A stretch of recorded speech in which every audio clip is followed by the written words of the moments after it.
حضرت بلال حبشی رضی اللہ تعالیٰ عنہ حضور آئے معراج سے واپس، میرے مصطفیٰ کریم نے فرمایا بلال تو کون سا عمل کرتا ہے، کون سا عمل کرتا ہے کہ میں نے جنت میں تیرے چلنے کی آواز سنی؟ حضرت بلال حبشی رضی اللہ تعالیٰ عنہ رو پڑے، کہنے لگے محبوبہ میرا کوئی عمل آپ کی آنکھوں سے اوجھل تو ہے نہیں حضور، بس ایک میرے اندر ہے بات جو میں نے پکی کی ہوئی ہے۔ محبوب نے فرمایا وہ کیا؟ عرض کی یا رسول اللہ میں جب بھی وضو کرتا ہوں 2 رکعت نفل ضرور پڑھتا ہوں، 2 رکعت۔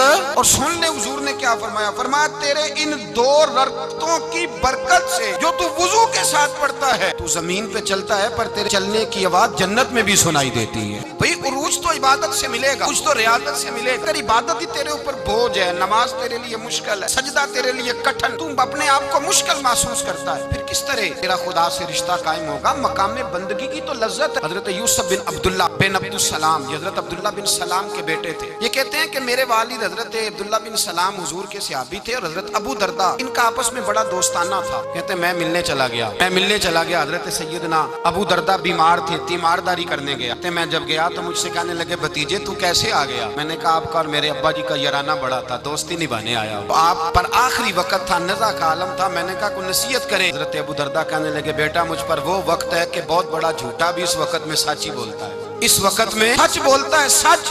آپ فرمانے لگے میں رسول اللہ کا غلام رہا ہوں، ابو بکر صدیق کا مشیر رہا ہوں، فاروق اعظم کا مشیر رہا ہوں، میں نے صحابہ کے ساتھ وقت گزارا، جاتے جاتے تجھے نصیحت کر رہا ہوں پلے سے باندھ لینا۔ یوسف بن عبداللہ بن سلام کہنے لگے حضور کہیے، کہنے لگے بیٹا سجدہ کبھی نہ چھوڑنا، سجدہ نہ چھوڑنا، سجدہ نہ چھوڑنا۔ حضور کیا ملتا ہے؟ فرمایا میں نے اپنے نبی سے سنا ہے کہ بندہ رب کے سب سے زیادہ قریب اس وقت ہوتا ہے جب اس نے اپنا سر سجدے میں رکھا ہوتا ہے، اللہ کے قریب ہوتا ہے۔ اس بات کو سمجھیے، جب کسی نے سر رکھا ہو نا سجدے میں، مٹی پہ، اف پہ، سیمٹ پہ، اس نے مسجد میں سر سجدے میں رکھا ہو تو یہ سر اس نے سجدے میں نہیں رکھا ہوا، یہ تو اس کا رب کے قریب چلا گیا سر۔ بندے کا اللہ سے قرب کہاں ہوتا ہے؟ سجدے میں۔ اس لیے حضور نے فرمایا سجدے میں دعائیں زیادہ قبول ہوتی ہیں، سجدے میں دعائیں زیادہ قبول ہوتی ہیں۔ بندگی کی لذت، سرور، کیف ہمارے ہاں لوگوں نے بہانہ بنا لیا، حضور بخشوا دیں گے، محفل نعت 6 گھنٹے کی، نماز 5 منٹ کی، حضور بخشوا دیں گے۔ سنو نا جنہیں حضور بخشوا رہے ہیں، حضور انہیں بتا کیا رہے ہیں، انہیں بتا کیا رہے ہیں، انداز ہے۔ حضرت ربیعہ بن کعب کہتے ہیں میں حضور کو وضو کرایا کرتا، بخاری مسلم میں۔ ایک دن حضور نے فرمایا سل یا ربیعہ کچھ مانگ لو، تو کہتے ہیں میں نے مانگا تو پھر میں نے بھی وہ چیز مانگی جو سب سے قیمتی تھی۔ میں نے کہا حضور جنت میں وہ والا مکان چاہیے جس کی دیوار کے دوسری جانب آپ کا حجرہ انور ہو، جس کی دوسری سائڈ پہ آپ کا گھر ہو، میری کاند سانجی ہو گئی، وہ والا مکان چاہیے۔ نبی پاک نے فرمایا جا تجھے دیا، جا تجھے، کمال ہو گئی، جا تجھے دیا۔ کون دیتا ہے؟ دینے کو منہ چاہیے، دینے والا ہے سچا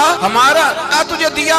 ایک میری بات یاد رکھنا حضور کیا، میں اپنی زندگی میں سجدے زیادہ کرتا، تو حضور بھی فرماتے ہیں میرا جنت میں پڑوسی وہ ہوگا جو سجدے زیادہ کر کے آئے گا۔ تو میرے بھائی اگر تو سجدہ ہی نہیں کرتا، تو اس لذت سے ہی ناشنا ہے، نماز جلدی کی، باقی سارے کام لیٹ کے، مسجدوں میں بیٹھے ہیں لوگ، خوش گپیاں چل رہی ہیں، بڑی لمبی، نماز کا وقت آیا تو چھوٹی ہو گئی، فٹافٹ کرو۔ نماز، عبادت، ریاضت، یہ تو بندے کو اللہ کے قریب۔ حضرت عبداللہ بن جعفر، حضرت جعفر طیار کے بیٹے تھے، نبی پاک کے پھوپھی کے بیٹے تھے، حضرت زبیر بن عوام رضی اللہ تعالیٰ، وہ انتقال کر گئے۔ ان کا جب وصال ہوا تو 10 لاکھ دینار کا قرضہ تھا ان پر، اور جو زمین انہوں نے چھوڑی وہ زمین بنجر تھی۔ حضرت عبداللہ بن جعفر طیار کہتے ہیں میں نے قرضہ لینا تھا زبیر بن عوام سے، وہ وصال کر گئے، میں ان کے بیٹے کے پاس گیا، عبداللہ بن زبیر کے پاس، میں نے کہا پیسے لینے تھے، کہا بالکل لینے ہیں، میرے ابا جی مجھے وصیت کر کے گئے، لکھ کے یہ پیسے دینے، یہ لکھ کے گئے ہیں، میں زندگی بھر کوشش کرتا رہا، ادا نہیں ہو سکے، بیٹا تیری ذمہ داری ہے میرے قرضے ادا کرنا۔ عبداللہ بن زبیر رضی اللہ تعالیٰ عنہ کہنے لگے میں انشاءاللہ آپ کی رقم دے دوں گا۔ تو عبداللہ بن جعفر طیار کہنے لگے بھائی ہم دونوں آپس میں ہیں، کوئی شے نہیں چھوڑ کے گئے آپ کے ابا جی، کوئی چیز نہیں۔ صحابہ کا ذرا انداز دیکھیے گا بندگی کا، کوئی چیز نہیں چھوڑ۔ حضرت زبیر بن عوام کہنے لگے ایک زمین کا ٹکڑا ہے، وہ بھی بنجر ہے، اس میں بھی